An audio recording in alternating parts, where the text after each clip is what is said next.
Assalamualaikum warahmatullahi wabarakatuh. Waalaikumsalam warahmatullahi wabarakatuh. Alhamdulillahirabbil alamin wa bihi nasta'inu ala umuri dunya waddin. Asyhadu an la ilaha illallah wahdahu la syarika lah wa asyhadu anna Muhammadan abduhu wa rasuluh. Allahumma shalli wa sallim ala nabiyyina Muhammad wa ala alihi wa ashabihi ajma'in. Amma ba'd. Jamaah salat maghrib insyaallah dilanjutkan salat isya rahimakumullah. Pada kesempatan kemarin kita sudah mengantarkan bahwa Rasulullah Sallallahu Alaihi Wasallam sangat cinta sekali kepada umatnya.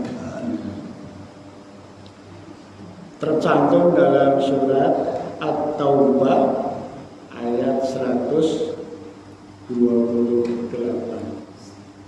A'udzu billahi minasy syaithanir rajim. Laqad ja'akum rasulun min anfusikum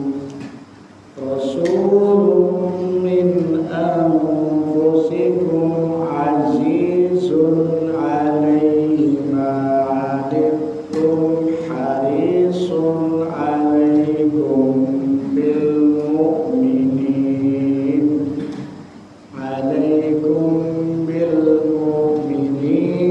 raufur rahim. Sungguh telah datang seorang rasul dari kalangan kaummu sendiri, dari kalangan manusia. Ini menunjukkan bahwa Rasulullah Sallallahu Alaihi Wasallam bukan seorang malaikat. Rasulullah adalah seorang manusia. Min anfusikum, dari jenis manusia. Rasulullah kita lapar, Rasul juga. Kita tidur, Rasul juga tidur sore. Tapi nanti ada perbedaan. Rasulullah diberi kekhususan, yaitu bedanya Qul innama ana basyarum mithlukum yuha ilayya. Dan Rasulullah diberikan wahyu. Selanjutnya azizun alaihi ma anittum,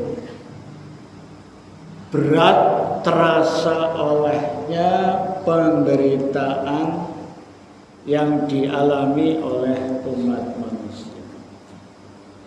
Jadi kalau manusia ingin selamat, Rasulullah berjuang agar kita selamat.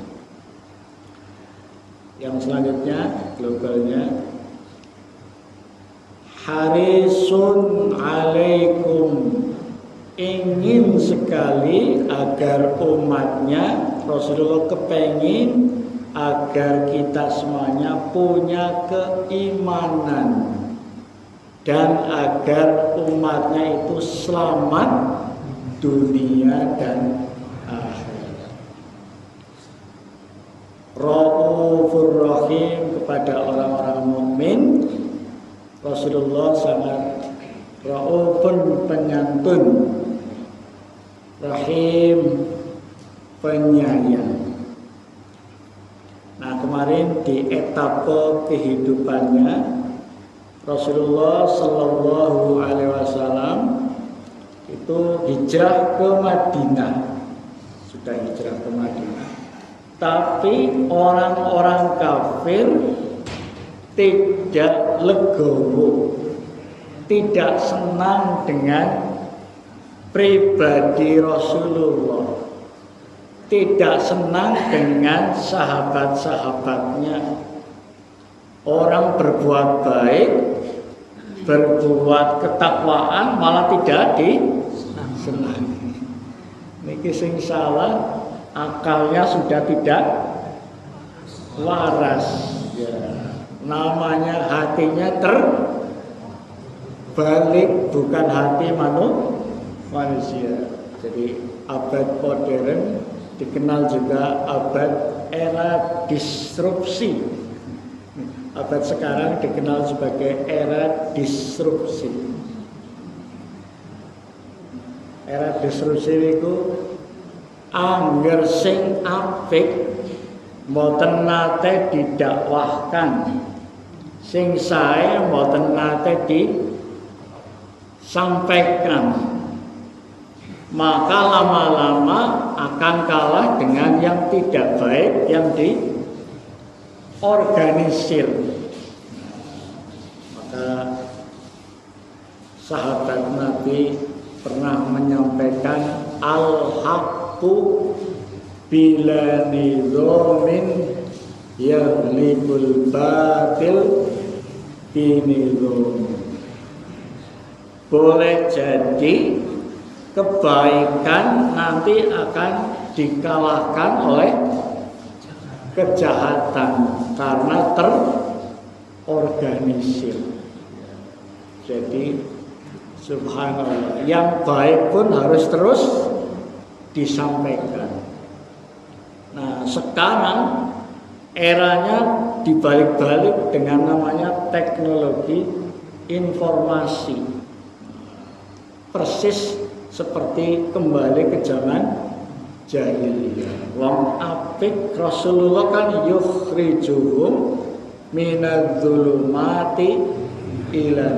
Kepengin kabeh-kabeh tiyang niku pikantuk iman dan Islam, selamat dunia dan akhirat. Diajari boten purun, bahkan malah menyerang. Maka sepakat, yuk kita habisi Rasulullah dan para sahabat dengan cara mengirim pasukan dari berbagai suku agar Rasulullah yang sudah hijrah masuk ke Madinah itu dihabiskan. Maka berkumpullah pasukan dari setiap suku yang dikenal dengan namanya Al-Ahzab. Al-Ahzab itu kumpulan-kumpulan pasukan perang dalam rangka membumi hanguskan, menyerbu Rasulullah dan para sahabat. Pasukan Rasulullah jumlahnya namun 3.000. Di sebelah kanan bukit, di sebelah kiri bukit. 3.000 pasukan Rasulullah lawan pasukan tiang kafir jumlah 10.000. Kathah pundi? Tiang kafir. Niku anger perange jaman niku perange duel siji lawan siji. Tanding, ya tanding. Maka yang jumlahnya kecil kalah. Karena perang konvensional satu lawan satu, mungkin dikeroyok. Maka Rasulullah Sallallahu Alaihi Wasallam sebagai orang yang imannya kuat, maka tawakalnya juga kuat.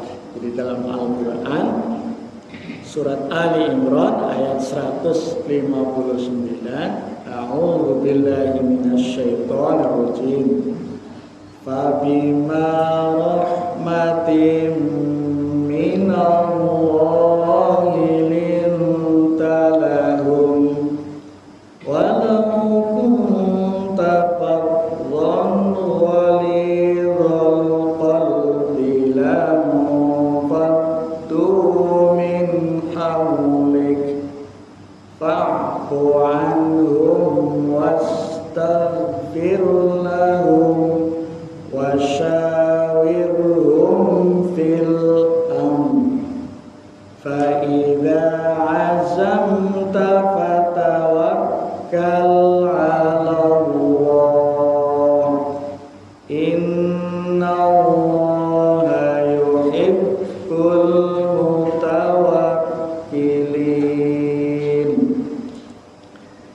terakhir, terhadap urusan-urusan orang banyak maka hendaklah bermusyawarah. Niki sila kepinten? Sila keempat. Pancasila itu hadiah umat Islam. Karena isi dari Pancasila itu semuanya kalimat-kalimatnya Islam semua. Ketuhanan yang Maha Esa. Esa itu dari ahad, dari tauhid. Kemanusiaan yang adil, adil bahasa Arab, adil. Beradab, adab bahasa Arab. Kerakyatan, rakyat bahasa Arab. Hikmat bahasa Arab. Kerakyatan yang dipimpin oleh hikmat, kebijaksanaan dalam permusyawaratan. Musyawarah tadi suratnya surat Al-Imran. Wa amruhu syura bainahum atau wasyawiru. Nah, maka Rasulullah tadi orang yang paling bertakwa maka tawakalnya juga tinggi.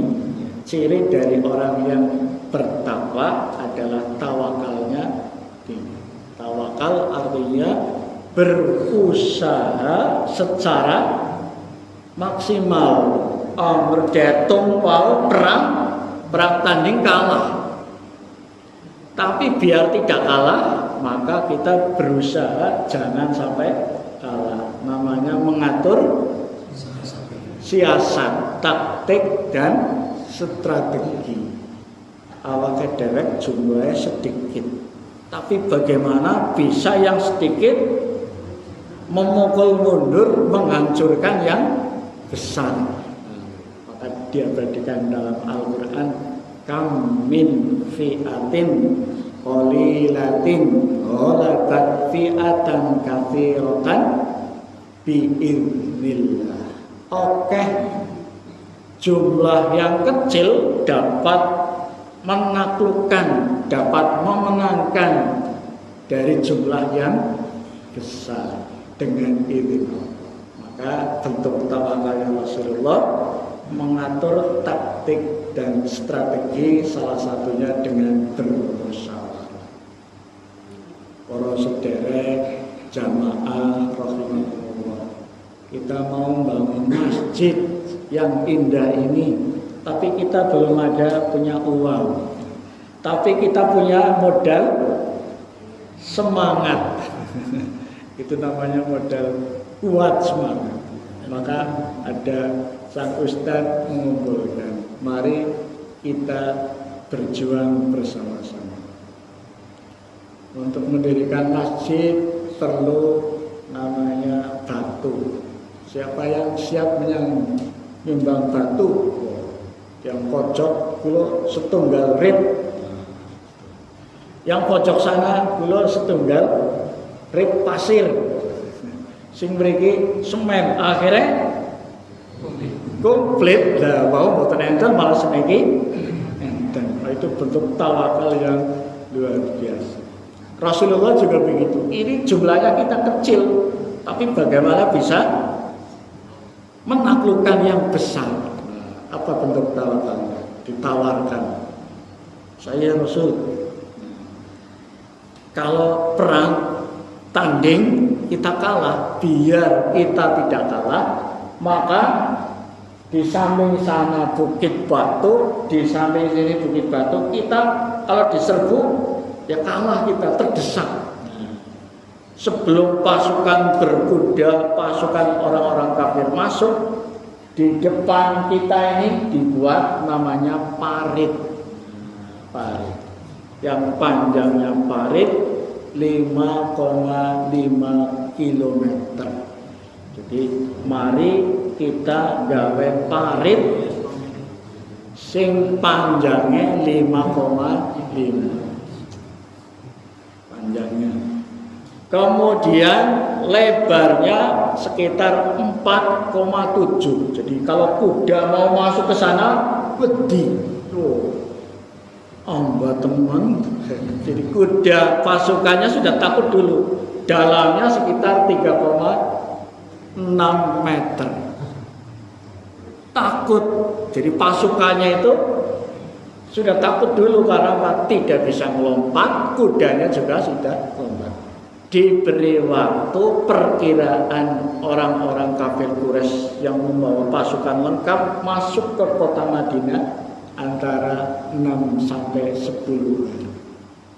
Terus wonten proyek jumlah panjangnya 5,5 km gawe parit sanggup dalam waktu 6 hari. Mboten sanggup ya. Ya, para sahabat juga bisa, tapi karena bentuk tawakalnya yakin kepada Allah. Allah sangat mencintai orang yang bertawakal. Tadi tawakal adalah mencurahkan segala kemampuan, ya, dicurahkan terlebih dahulu, hasilnya kita serahkan kepada Allah. Jadi ada dalam pikirannya, kita maksimalkan kerja secara maksimal, seraya bermohon kepada Allah, hasilnya diserahkan. Anggarannya proyek dalam 6 hari, dari sini mungkin sampai ke kampus, ya, kampus UMP, ya, 5,5 sih biasa naik sepeda, begitu nih Pak. Jauh nih Bu, tidak, dalam bahasa akal itu sulit diterima. Tetapi karena sudah berniat, berazam, fa idza azamta fatawakkal 'alallah innallaha yuhibbul mutawakkilin. Apabila telah dibulatkan tekadnya, niat yang tulus, maka fa insyaallah Allah akan memberikan pertolongan. Malam harinya membuat parit sampai kedinginan, siang harinya membuat parit sampai kepanasan. Akhirnya dengan bersemangat, bergerilya bersama-sama, parit bisa terselesaikan. Alhamdulillah, Masya Allah. Tapi yang dirasakan oleh Rasulullah dan para sahabatnya, kelaparan hebat.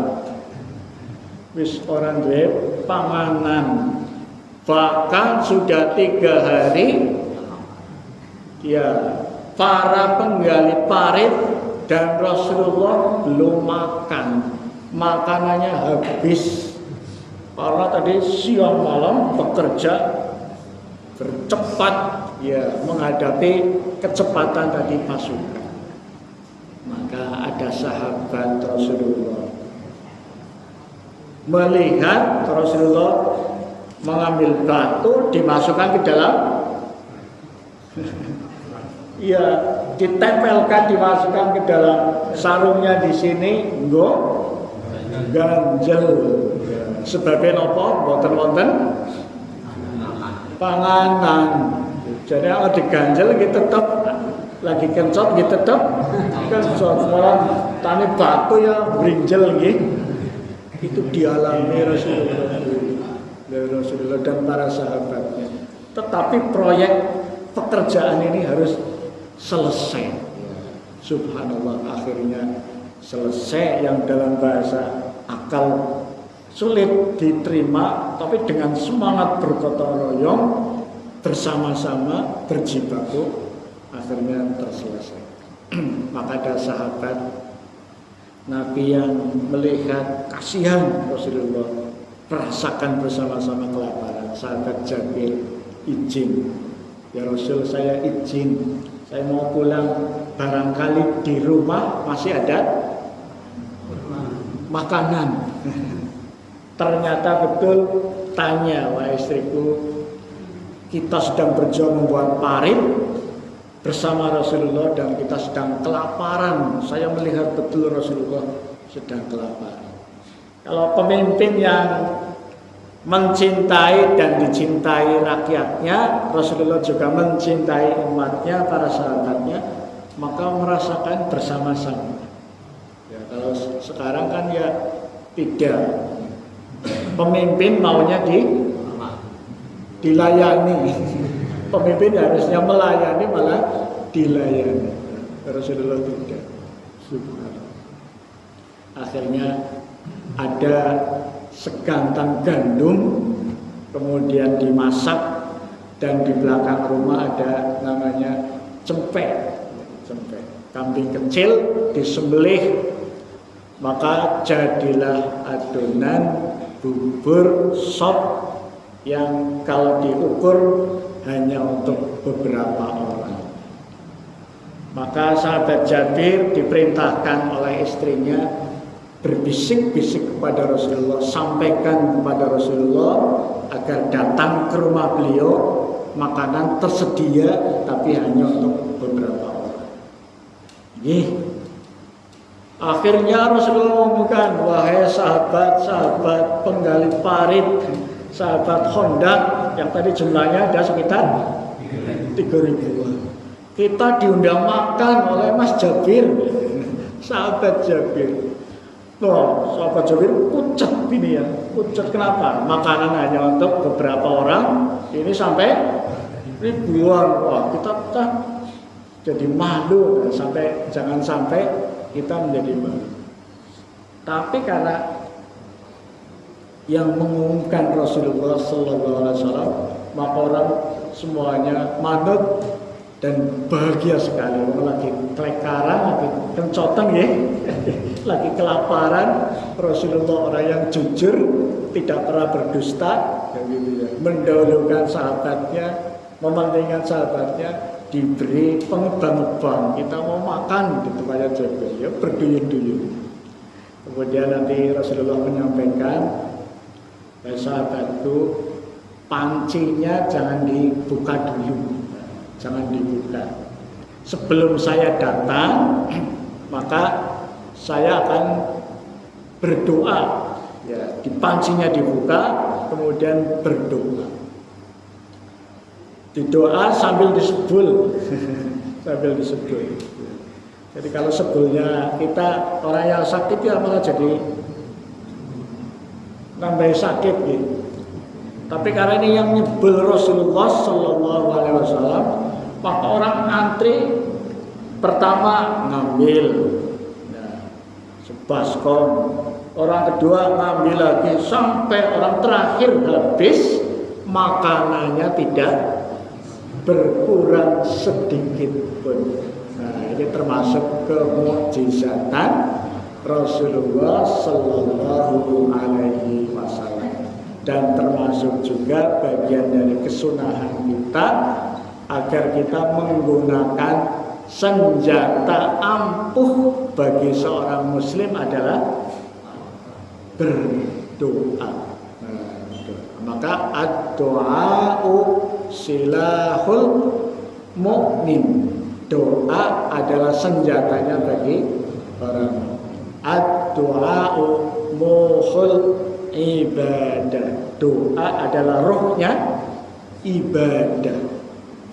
Bahkan dalam surat Al-Mu'min, surat 40 ayat 60, di sana wa qala rabbukum ud'uni astajib lakum innal ladzina yastakbiruna an ibadati sayadkhuluna jahannama dakhirin. Allah telah berfirman, ud'uni astajib lakum, berdoalah kepadaku. Tadi Rasulullah berdoa dalam keadaan sudah lapar, terdesak sahabat-sahabatnya dan beliau mengalami kelaparan. Maka ada namanya wasilah, dengan makanan didoakan, maka Allah mendatangkan namanya mukjizat, sehingga makanan yang tadi hanya tersedia untuk beberapa orang dimakan oleh ribuan orang tidak habis-habisnya. Nah, ini mengandung ibrah pula agar kita selalu tadi bentuk tawakalnya berusaha secara maksimal diiringi dengan doa. Nah, maka tadi menjadi Allah, innallaha yuhibbul mutawakkilin. Sesungguhnya Allah sangat cinta sekali kepada orang-orang yang bertawakal. Jadi tawakalnya Rasulullah, cintanya Rasulullah itu sangat luar biasa. Bisa saja Rasulullah langsung berdoa, ya Allah hancurkan orang-orang kafir itu. Ya hancur. Tapi Rasulullah ingin mendidik agar kita berusaha. Di balik usahanya ada pahala. Di balik jerih payahnya ada pahala. Tadi sudah disampaikan oleh Ustaz bahwa ketika kita langkahnya jauh dari rumah, maka menuju ke masjid, langkah yang kanan akan menghapus dosa. Langkah yang kiri akan menaikkan derajat martabat di hadapan Allah.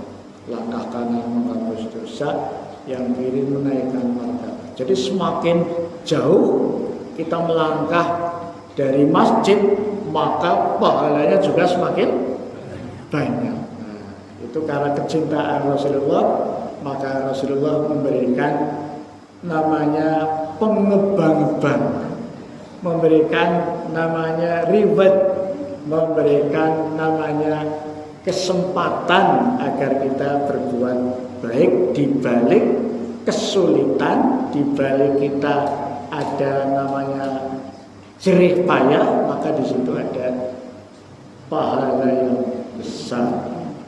Kesimpulannya dari pertemuan hari ini, Rasulullah Shallallahu Alaihi Wasallam menunjukkan bukti yang sangat jelas bahwa tadi makanannya diberikan kepada Rasulullah, tapi Rasulullah memberikan kepada sahabat-sahabat yang sedang kelaparan terlebih dahulu.